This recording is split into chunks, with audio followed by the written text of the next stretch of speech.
बच्चा जब उसकी पैदाइश होती है तो उसके वालिद का शनाख्ती कार्ड लिया जाएगा, वालदा का शनाख्ती कार्ड लिया जाएगा। हमने बर्थ नोटिफिकेशन टूल और डेथ नोटिफिकेशन टूल मुतारिफ करवाया है। हर फर्द को पता होना चाहिए कि उसके साथ रजिस्टर्ड अफराद कौन से हैं। तो आपको आपकी ख़ानदानी तफसीलात वो बिल्कुल दिखाने के लिए पाबंद है। वो शख्स मोबाइल एप्लीकेशन के अंदर कंप्लेन का ऑप्शन भी अवेलेबल है। बहनों को जायदाद में हिस्सा ना देने की नीयत से या ज़्यादा शादियां कर रखी हैं तो दूसरी बीवी को हिस्सा ना देने की गर्ज से उनके इंदराज को छुपा भी लिया जाता है। अच्छा, डेथ सर्टिफिकेट से और चीज़ है, सक्सेशन और चीज़, ख़ानदान के साथ उसकी बका और सलामती का मामला है। तरके की तकसीम आप नादरा के अलावा नहीं कर सकते। कैंसिलेशन ज़रूरी है ताकि उस शनाख्ती दस्तावेज़ का कोई गलत इस्तेमाल ना कर सके। चाइल्ड रजिस्ट्रेशन सर्टिफिकेट है जिसको उर्फ़ आम में बे फॉर्म कहते हैं, उसकी एक कार्डेड शक्ल निकाल ली है। उसके माँ बाप की शादी किसी भी बच्चे की रजिस्ट्रेशन के लिए ज़रूरी होता है। हमारा जो निज़ाम है ये कंप्यूटराइज्ड निज़ाम है। 1 लाख से 1.25 लाख लोगों को हम हर रोज़ एंटरटेन करते हैं।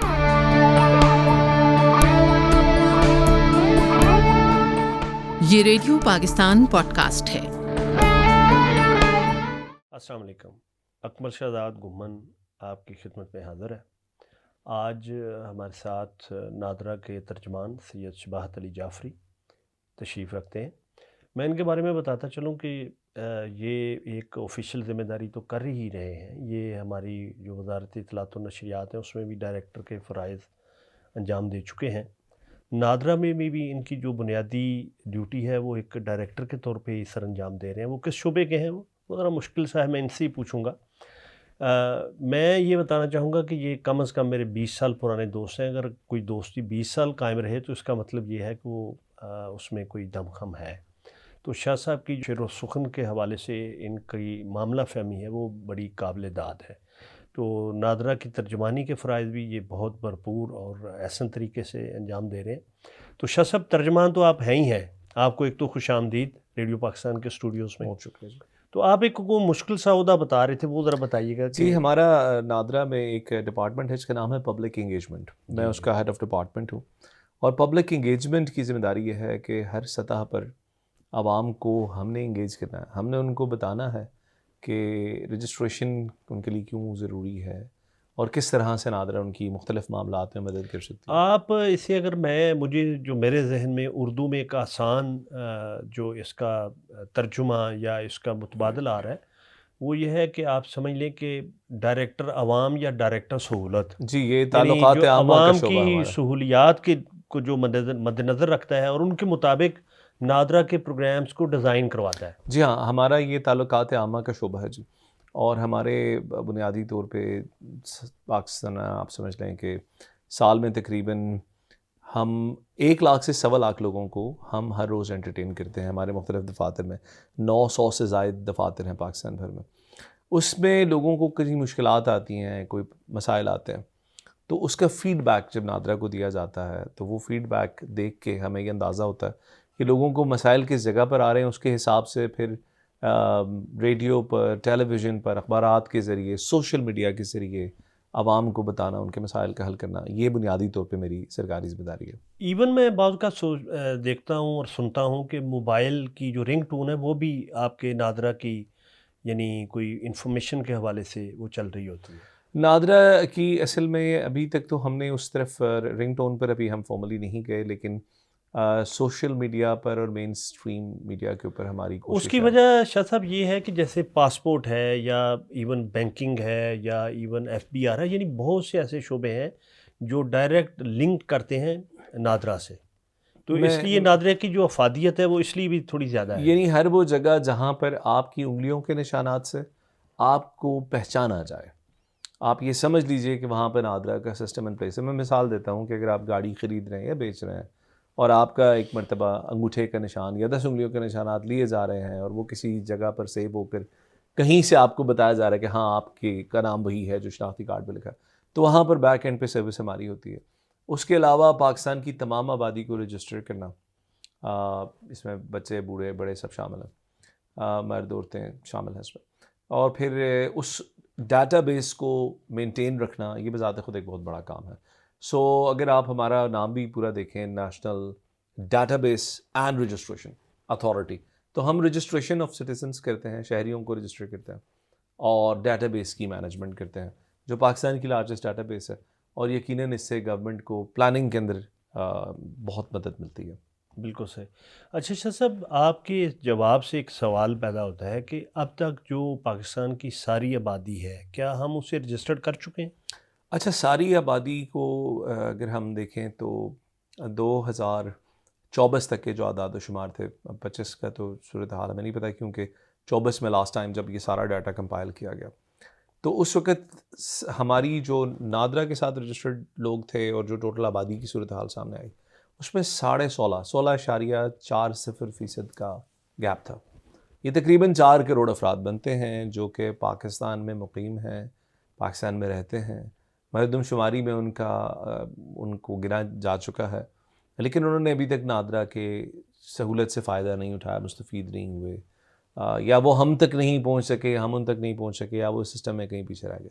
तो 100% तो नहीं है, लेकिन अलबत्ता आप ये समझ लीजिएगा कि इस 16.5 के अलावा बाकी जितने लोग हैं वो हमारी रजिस्ट्रेशन नेटवर्क के अंदर हैं। और ये जो लोग बाहर हैं, इनके लिए भी हमने बहुत सारे इक़दामात किए हैं।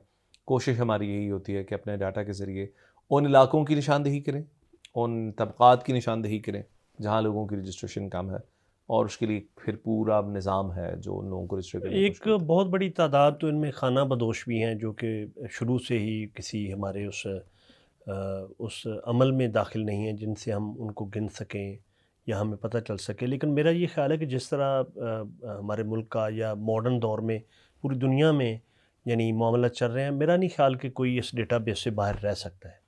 आप दुरुस्त फरमा रहे हैं। असल में जब इस डाटाबेस से कोई शख्स बाहर होता है तो वो रियासत पाकिस्तान की तरफ से दी जाने वाली किसी भी सहूलत से मुस्तफ़ीद नहीं हो सकता। यानी आपके जेब में जो ये कार्ड है एक छोटा सा, ये आपको और आपका तारुफ करवा रहा है आपकी रियासत से कि आपका ये नाम है, आपका ये शनाख्ती नंबर है। अब उसके बाद सेहत है, तालीम है, जो भी सहूलत आपने इवन लेनी सिर्फ पाकिस्तान में नहीं बल्कि दुनिया भर में। है, दुनिया भर तो बाद में आएगी। जी जी। पहले तो आप अपना यानी कि खुराक हासिल करेंगे, आप किसी जगह वैक्सीन लगवाएंगे जाके बच्चे को, आप जाकर किसी अस्पताल में दाखिल होंगे, तालीम दिलवाएंगे। इवन आप ये देखें कि जो आपने कहा कि इसकी इम्पोर्टेंस वो ये है कि इवन क्राइम्स में भी ये मदद देता है, जो मुजरम है उनकी निशानदही के लिए। उनकी निशानदही की जाती है। और आपने देखा होगा कि जब भी किसी जगह पर ऐसे होता है तो उस नादरा को भी बुलाया जाता है, कोई इस तरह के मामलात हों कि लोग कौन थे, तो वो ज़ाहिर है लोग रजिस्टर्ड होंगे। तो अगर कोई आदमी रजिस्टर्ड नहीं होगा तो वो इस सारे नेटवर्क से बाहर होगा।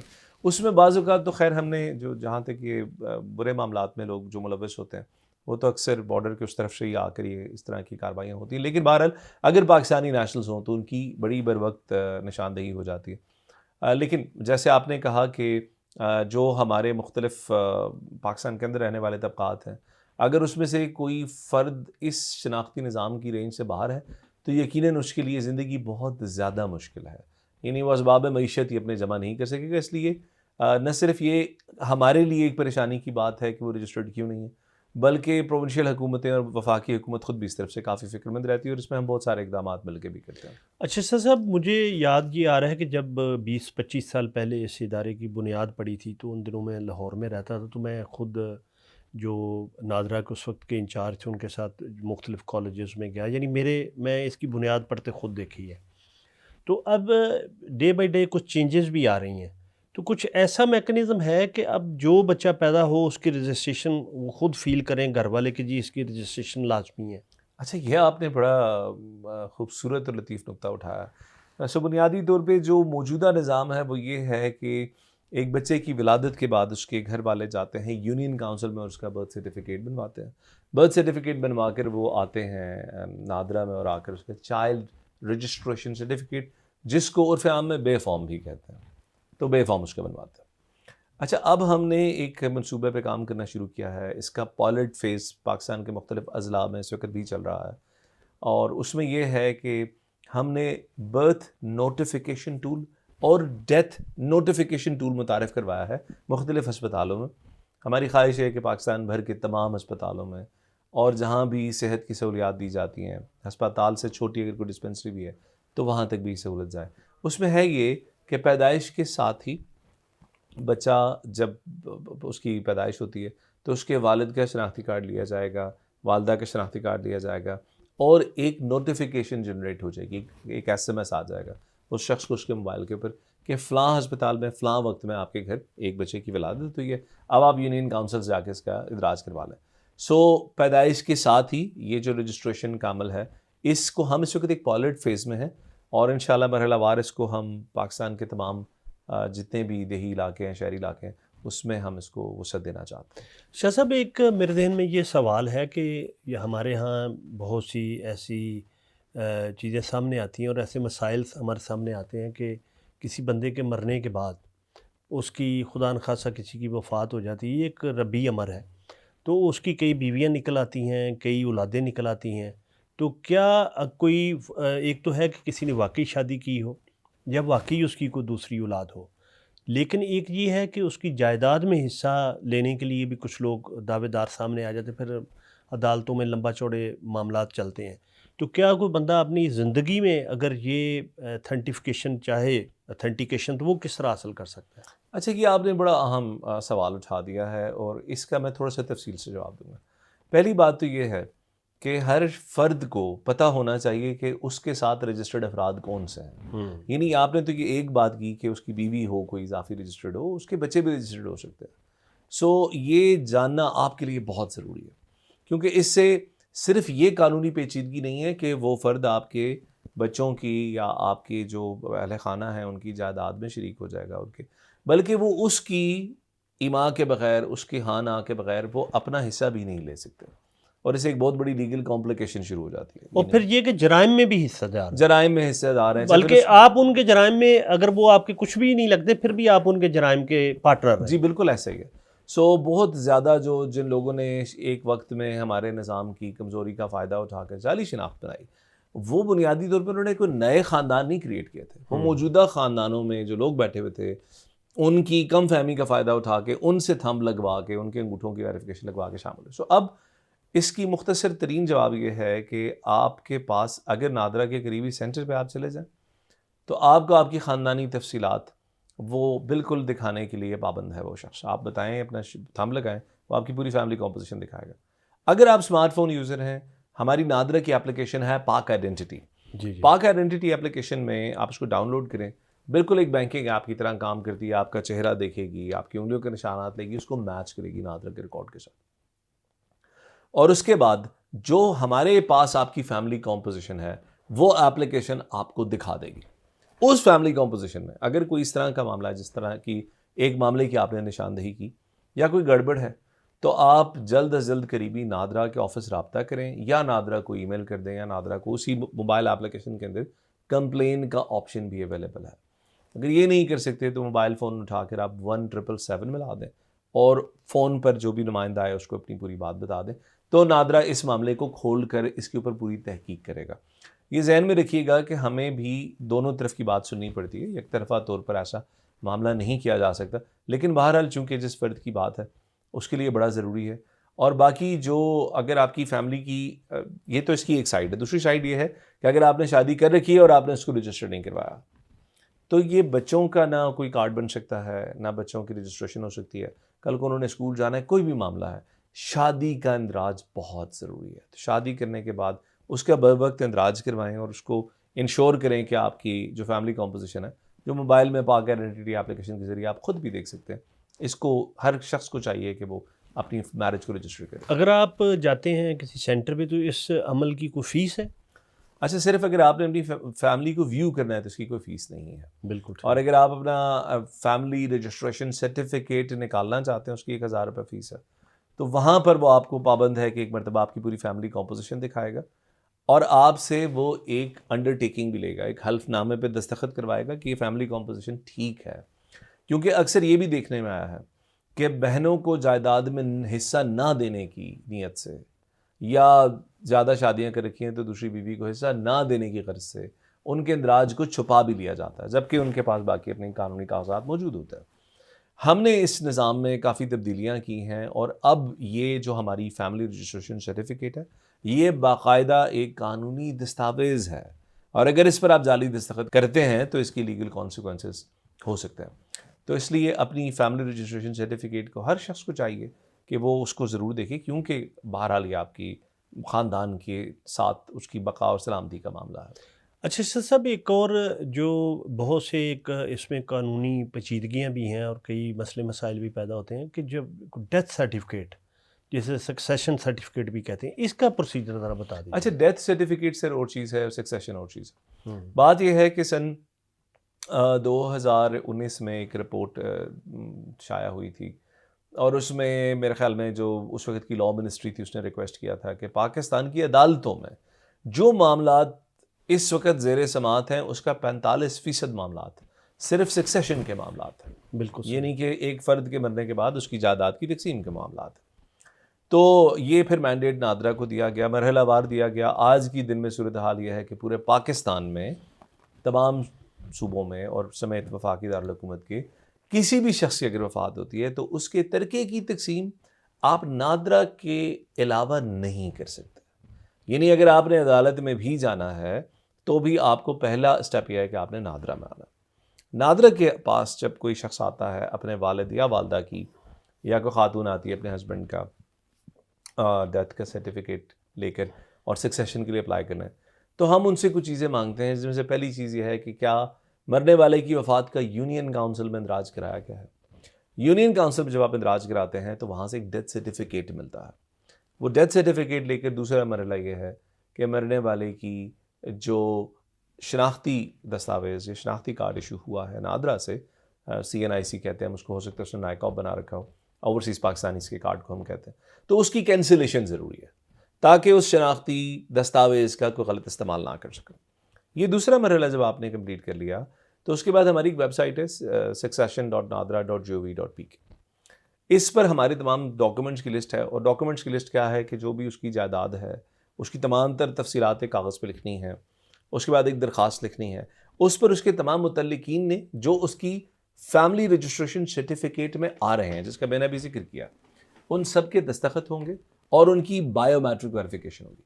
बायोमेट्रिक वेरिफिकेशन में यह है कि अगर कोई एक बहन या भाई दूर है, मुल्क से बाहर है या शहर से बाहर है, तो वो हमारे मोबाइल एप्लीकेशन के ज़रिए भी उसकी वेरिफिकेशन दे सकता है। उसके बाद आप ये दरख्वास्त जमा करा सकते हैं। पूरे पाकिस्तान की किसी भी नादरा दफ्तर में ये दरख्वास्त जमा हो जाती है और उसके बाद कोई 3 हफ्ते का प्रोसेस है, जिसके बाद ये सक्सेशन सर्टिफिकेट मिल जाता है। सक्सेशन सर्टिफिकेट लेकर ये ख़ानदान जो मुतासरा है ये बैंक में जाए, जिनके प्लॉट जिस सोसाइटी का है या जिस प्रोविंशियल गवर्नमेंट के किसी भी डिपार्टमेंट का, वो सारे सर्टिफिकेट को ऑनर करते हैं और फिर वो जो भी ट्रांसफ़र के मामला हैं वो इस सक्सेशन सर्टिफिकेट के ज़रिए होते हैं। शाह साहब, एक और जो ये है, मेरे इल्म में तो है कि 18 साल से कम उम्र बच्चे या बच्ची का भी शनाख्ती कार्ड बन सकता है, तो ये ज़रा बताइएगा कि इसका क्या तरीक़ाकार है। अच्छा, शनाख्ती कार्ड जो है वो हम बनाते हैं 18 साल से ऊपर के शहरी का। मसला ये है कि बहुत से तालीमी इदारों की ये रिक्वायरमेंट होती है कि बच्चा जिसकी उम्र 15 या 16 साल है और उसने O लेवल या A लेवल के एग्ज़ाम के लिए भिजवाना है, उसको एक कार्ड की ज़रूरत होती है। बाज़ औक़ात एम्बेसीज़ भी इस तरह का मुतालबा करती हैं। तो हमने वो जो चाइल्ड रजिस्ट्रेशन सर्टिफिकेट है, जिसको उर्फ़ आम में बे फॉर्म कहते हैं, उसकी एक कार्डेड शक्ल निकाल ली है जो शनाख्ती कार्ड की तरह लगती है, लेकिन वो टेक्निकली शनाख्ती कार्ड नहीं है। लेकिन एक आइडेंटिफिकेशन का टूल तो हो गया ना। आइडेंटिफिकेशन का टूल है, बहरहाल उस पर ना ड्राइविंग लाइसेंस बन सकेगा ना उस पर बैंक अकाउंट ओपन हो सकेगा। जो शनाख्ती कार्ड जहाँ रिक्वायर्ड है वहाँ वो डॉक्यूमेंट नहीं चलेगा। बिल्कुल। दूसरी बात ये कि उसके ऊपर लिखा भी है कि ये कागज़ जो है, ये दस्तावेज़ जो है, इस हामिल हाजा के 18 साल की उम्र में पहुँचने से पहले तक कारआमद है। तो जैसे ही उस बच्चे की उम्र 18 साल पूरी हुई तो वहाँ पर उसने दूसरा अपना जो प्रॉपर शनाख्ती कार्ड है वो बनवाना है। अब रहा सवाल इसके लिए रिक्वायरमेंट क्या, रिक्वायरमेंट कुछ भी नहीं है। उसका पहली बात तो ये कि उसके माँ बाप की शादी किसी भी बच्चे की रजिस्ट्रेशन के लिए ज़रूरी होता है, वो शादी रजिस्टर्ड हो, जैसे मैंने अभी थोड़ी देर पहले कहा, या बेफाम कम से कम उस बच्चे बेफॉर्म बाद की बात है सर। पहले उसके माँ बाप की शादी रजिस्टर्ड होगी, उस बच्चे का यूनियन काउंसिल का बर्थ सर्टिफिकेट होगा, उस बच्चे का नादरा से अगर बेफॉर्म बना हुआ है तो आप ये अप्लाई कर सकते हैं। अगर बेफॉर्म नहीं भी बना हुआ तो भी आप अप्लाई कर सकते हैं। अच्छा, एक बड़ा बुनियादी नुक्ता ये कि अगर 18 साल की कम उम्र है आप उससे, तो आपका वो जो भी कार्ड बना हुआ है, तो जब वो 18 को क्रॉस करता है तो कितनी देर में फिर नादरा चाहता है कि आप उसके पास आएँ और आप प्रॉपर अपना ID कार्ड लें? देखिए, बात ये है, जैसे अभी हम थोड़ी देर पहले कह रहे थे कि आपकी जो भी हुकूमत से आपका जो रिश्ता है, हुकूमत वक्त से आपने जितनी मराहत लेनी है, जो भी सहूलियात लेनी है, वो चूँकि इस कार्ड ही की मरहून मिन्नत है, लिहाजा होना तो ये चाहिए कि जिस दिन बच्चे की उम्र 18 साल हुई उससे अगले दिन वो नादरा के दफ्तर अपने वालदैन के हमरा आ जाए। वालदैन में से एक अप्लाई कर दे, दूसरा उसको वेरीफाई कर दे, दैट्स ऑल। बहरहाल हम समझते हैं कि 1 माह के अंदर अंदर भी अगर कोई आ जाए तो ठीक है। इससे ज़्यादा अगर लेट करेंगे तो इससे कॉम्प्लिकेशंस जन्म ले सकते हैं। और मैं इसका आपको मिसाल ये पेश करूँगा कि हमारे पास बाज़ों का 30-35 साल के अफराद आ जाते हैं सेंटर पे कि हमने पहली दफ़ा शनाख्ती कार्ड बनवाना है। वो सेंटर के जो इंचार्ज बैठा होता है उसके लिए भी बात समझना मुश्किल होती है कि इस शख्स ने इस निज़ाम के अंदर 18 साल का होने के बाद से लेकर अब तक इतना वक्त गुजार दिया, तो बाज़ औक़ात वो शक व शुबे का शिकार होते हैं और वो प्रोसेस आपका तवील हो जाता है। उसमें कॉम्प्लिकेशंस पैदा हो जाती हैं क्योंकि ज़ाहिर है कि इस ऑफिसर को शक होता है कि शायद इसको एक दफ़ा फिर से देखने की ज़रूरत है। दस्तावेज़ात की जाँच पड़ताल ज़्यादा तफसील से की जाती है।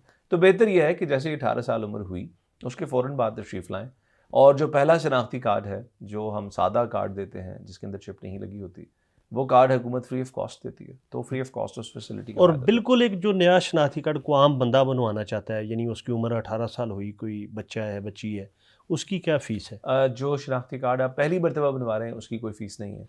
उसके बाद अगर आप बनवा रहे हैं, पहली दफ़ा बनाया, गुम गया या कोई पता चेंज हुआ या कोई भी चीज़, तस्वीर दोबारा लगवानी, तो उसकी जो कम से कम फ़ीस है वो 750 रुपये है। और उसके अंदर आप इस फ़ीस के साथ अगर आप जल्दी आपको चाहिए तो फिर हम उसकी फ़ीस आपसे ज़्यादा चार्ज करेंगे, लेकिन 750 रुपये के अंदर आप उसको अप्लाई और कर सकते हैं। अगर फ़र्ज़ करें मेरा या आपका या किसी आम शहरी का जो आईडी कार्ड है वो एक्सपायर हो जाता है, तो उसकी कितनी फ़ीस है? अगर अच्छा, कार्ड आपकी जो हम इशू करते हैं तो वो 10 साल के लिए इशू करते हैं और 10 साल बाद आपने कार्ड अपनी मर्ज़ी से आप तब्दील करवा रहे हैं, आपको तस्वीर पसंद नहीं है, आपका पता चेंज हो गया या वो एक्सपायर हो गया, फ़ीस के मामलात में कोई तब्दीली नहीं है। वो 750 है, वो 750 रुपये तो और बड़ी मैं नॉमिनल सी फ़ीस है ये। 2013 से अब तक नादरा ने अपनी फ़ीस रिवाइज़ नहीं की है। बिल्कुल ठीक। और ये हुकूमत पाकिस्तान का जितनी भी हमारी फैसिलिटीज़ हैं गवर्नमेंट की, शायद वाहिद फैसिलिटी है जिसकी फ़ीस स्ट्रक्चर, यानी इसकी डिमांड भी बहुत ज़्यादा है। और हमने आप 2013 के मुकाबले में कोई भी कीमत अगर आज किसी भी चीज़ की उठा लेंगे, किसी भी सहूलत की उठा लेंगे, तो वो बढ़ चुकी होगी। हम अभी भी अपनी प्राइस के हिसाब से, चूँकि हमारे डिपार्टमेंट के क़याम का मकसद ज़्यादा से ज़्यादा जो पाकिस्तान के अवाम को सहूलत देना है, ना कि मुनाफा कमाना है। बिल्कुल सही। अच्छा, कोई ऐसे इक़दामात जो आइंदा आने वाले दिनों में या अभी जिन पे आप काम कर रहे हैं और जो आवाम की सहूलत के साथ उनका लिंक है, वो अगर आपको बताना चाहें तो? हमने ये अंदाज़ा लगाया है कि पाकिस्तान की आबादी तकरीबन 24 करोड़ से तजावुज़ कर चुकी है और हमारा जो इदारा है उसके मुलाज़मीन भी बहुत कम है, हमारे दफातर भी इतने ज़्यादा नहीं है। तो हमने इस देखा है कि टेक्नोलॉजी का इस्तेमाल बड़ा ज़रूरी है और टेक्नोलॉजी के इस्तेमाल के बगैर शायद पाकिस्तान के हर फ़र्द को उसकी तमाम सहूलियात दी नहीं जा सकती। सो हमारी जो पाक आइडेंटिटी एप्लीकेशन है, इसको, ये हमारा एक बहुत बड़ा प्रोजेक्ट है। इसके ज़रिए हम वो तमाम सहूलियात दे रहे हैं जो आपको नादरा के दफ्तर से मिलती हैं। अगर आप नादरा से एक मरतबा कार्ड बनवा चुके हैं या आपका बेफॉर्म बना हुआ है, अगर आपकी उम्र 18 साल से कम है और आपकी जेब में मोबाइल फ़ोन है और आपने पाक आइडेंटिटी एप्लीकेशन डाउनलोड कर रखी है, तो नादरा के दफ्तर आने की ज़रूरत नहीं है। बल्कि मैं बहैसियत सरकारी तर्जुमान दरख्वास्त करूँगा कि आप दफ्तर ना आएँ, आप इस एप्लीकेशन के ज़रिए अप्लाई करें। बहुत फ्रेंडली एप्लीकेशन है, इसमें बड़े स्ट्रेट फॉरवर्ड प्रोसेस हैं। अगर समझ में नहीं आ रहा तो फिर हमारा पूरा एक तरीक़ाकार है। एप्लीकेशन के अंदर ही कंप्लेन का बटन है, आपसे यकीनन कोई ना कोई फ़र्द रब्ता करके आपकी सहूलियात पूरी कर देगा। मज़ीद बनाएंगे कि हम इस एप्लीकेशन के ज़रिए शहरियों के बहुत बुनियादी मसाइल हल करने की कोशिश करें। मसलन अगर आपने सेंटर पे जाने का फ़ैसला कर ही लिया है, आप कहते हैं जी मुझे सेंटर पे जाए बगैर कोई चारा कार नहीं है, तो हम इसके ज़रिए आपको अपॉइंटमेंट भी देते हैं। यानी आप यहाँ से निकलें तो आपको पता हो कि 5 बजे रहमानाबाद वाला जो हमारा मेगा सेंटर है उस पर आप ही का नंबर होगा। बिल्कुल। इसके अलावा हमने जो इस्लामाबाद की शहरी गाड़ियों की सेल परचेज़ करते हैं, बायोमेट्रिक वेरिफिकेशन एक बड़ा दर्द-असर होता है उनके लिए, वो सहूलत भी अपनी मोबाइल एप्लीकेशन के अंदर दे दी है। जिसकी गाड़ी आप ख़रीद रहे हैं, अगर मुल्क से बाहर भी है, वो आपको अब ये नहीं कह सकता मैं पाकिस्तान आऊँगा तो ट्रांसफ़र करूँगा। बिल्कुल ये भी सही। बहुत सारे फ्रॉड्स होते हैं। और इस तरह से और बहुत सी सहूलियात जितनी नादरा ने दी हैं और देनी है, वो सब आपको पाक आइडेंटिटी एप्लीकेशन के ज़रिए मिलेंगी। तो ये एप्लीकेशन डाउनलोड करें और इसमें अगर आप चाहते हैं कि कोई चीज़ हम बेहतर बना सकें तो हमें उसके बारे में ज़रूर बताइए। अच्छा, एक ज़रा ये बात बताइएगा कि बहुत से यानी कभी-कभी ये ख़बर भी आती है कि जी वो नादरा के फ़लाँ अहलकार को गिरफ़्तार कर लिया गया है, जिन्होंने कोई जाली शनाख्ती कार्ड या कुछ ऐसी मशकूक सरगर्मी में, इसका कोई आपका ऐसा सिस्टम भी है कि आप नज़र रखें अपने एम्प्लॉइज़ पे? देखिए, हमारा जो निज़ाम है ये कंप्यूटराइज्ड निज़ाम है, और कंप्यूटराइज्ड निज़ाम के अंदर कोई भी फ़र्द अगर किसी भी रिकॉर्ड तक एक्सेस करता है या कोई भी ट्रांजैक्शन करता है या कोई भी एक्टिविटी करता है, तो सिस्टम को उसको समझने में कोई ज़्यादा वक्त नहीं लगता। और दूसरी बात यह है कि इदारे के अंदर एक बड़ी सीधी सी पॉलिसी है कि किसी को भी अपने अख्तियारात के नाजायज़ इस्तेमाल की इजाज़त नहीं है। तो अगर ये बात साबित हो जाती है कि किसी भी मुलाजिम ने कोई इस तरह की हरकत की है जिससे पाकिस्तान के शहरी का, पाकिस्तान के शहरियों का जो डाटा है उसकी प्राइवेसी मुतासर हुई है, तो यकीनन ये काबिल दस्तंदाजी पुलिस जुर्म है और उसके ऊपर इदारे में किसी किस्म की टॉलरेंस नहीं है। अच्छा शाह साहब, एक आखिर में मैं आजकल गवर्नमेंट ऑफ पंजाब या पाकिस्तान की हुकूमत बड़ी कंसर्न है जो असला लाइसेंस है, उस हवाले से नादरा की क्या कोलैबोरेशन है? सो असला लाइसेंसेस पहले जब दिए जाते थे तो वो किताबी फॉर्म में एक बुकलेट टाइप सा होता था और उसकी मैनेजमेंट, उसकी रिकॉर्ड कीपिंग में अपने मसाइल थे। तो ये पहले वफाक ने शुरू किया और फिर पंजाब ने भी साथ ही उसके उठा लिया। गालबन एक ज़माने में डाकखाने से टिकट लगा करते थे, रिन्यूअल के टिकट्स लगा करते थे, तो उसको एक कार्ड की शक्ल दे दी गई है। चूँकि कार्ड्स जिनके अंदर जिनकी पायरेसी ना हो सके, जिनकी नकल तैयार ना हो सके, जिनके अंदर सिक्योरिटी फीचर्स वो पाकिस्तान में नादरा ही बनाता है, तो ये प्रोजेक्ट हमें मिला। उसमें न सिर्फ ये कि वो कार्ड्स हमने बना कर दिए, बल्कि उन लोगों की पूरी डाटाबेस भी सेंट्रलाइज बना कर दी। उससे पहले तो ये सूरत हाल थी कि हर प्रोविंशियल गवर्नमेंट के पास शायद डिस्ट्रिक्ट की सतह में अपना कोई डाटाबेस बना हुआ हो या ना बना हुआ हो। सो यहाँ हमने उसको एक सेंट्रलाइज रिकॉर्ड की सूरत दे रखी है, और वो आम लाइसेंस जब आपका कैंसिल हो जाए, जब एक्सपायर हो जाए, तो आप नादरा की एप्लीकेशन के ज़रिए उसकी दरख्वास्त दे सकते हैं। जब वो प्रिंट होगा तो आपके पते के ऊपर उसको अरसाल भी कर दिया जाएगा। तो ये सहूलत भी पाक आइडेंटिटी एप्लीकेशन। अच्छा, एक में मुझे थोड़ा सा ये ज़रा बताइएगा कि फ़र्ज़ करें अगर किसी के पास लाइसेंस है और वो डाकखाना से कराता रहा, फिर उन्होंने छोड़ दिया, अब उनके पास गन है, वेपन है, लेकिन वो किसी जगह पर रजिस्टर्ड नहीं, एक ज़माने में थी, तो अब वो क्या कर सकते हैं? अच्छा, ये जो कि देखिए मैं आपको एक चीज़ बताऊँ, नादरा इसमें ना इस पूरे प्रोसेस का अप्रूवर है और ना एक मजाज अथॉरिटी है। हम इस मामले में सिर्फ आप समझ लें कि सहूलत दे रहे हैं एक तरफ शहरी को, प्राइमरीली उस प्रोविंशियल गवर्नमेंट को जिसका वो सब्जेक्ट है। तो प्रोविंशियल गवर्नमेंट जब उस दरख्वास्त को ओके कर देती है कि this is all set from our side, उसके बाद नादरा का काम शुरू होता है। अगर किसी शहरी का मामला उससे पहले फंसा हुआ है तो उसने पहले जाकर मुतालिका जो प्रोविंशियल गवर्नमेंट है उसके मुतालिक अफसर से मिलके अपना वो जो भी मैटर है उसको सॉर्ट आउट कराना है, और उसके बाद वो जब एक्सपोर्ट होगा नादरा के सिस्टम में तो नादरा उसका कार्ड बना, यानी पहले वो वहाँ से क्लियरेंस लेगा फिर नादरा के पास। जी बिल्कुल ऐसा ही है। शाह साहब, बहुत शुक्रिया, आज आपने कोई अच्छा सा शेर नहीं सुनाया चूँकि हमारा मौजू ही और था, तो अगर आप कोई एक सुना दें तो मेरे ख्याल है, यानी फराज साहब कह गए हैं, मेरा मौजू है सुखन तू हो के सारी दुनिया, वाह, दर हकीकत कोई ममदूह नहीं तेरे सिवा। तो मैं आजकल सिवाय नादरा की कोई बात नहीं करता। लेकिन बहरहाल जो आपका मैं बहुत शुक्रगुजार हूँ कि आपने रेडियो पाकिस्तान के प्लेटफॉर्म से मुझे मौका दिया, और इंशाल्लाह हम आप के लिए जब भी आप याद करेंगे हम हमेशा आपके लिए अवेलेबल हैं इंशाल्लाह। बहुत शुक्रिया। इसके साथ ही अकमल शहजाद गुम्मन और प्रोड्यूसर सबा अख्तर और हमारे रिकॉर्डिंग इंजीनियर तलहा को इजाज़त दीजिए। अल्लाह हाफिज़।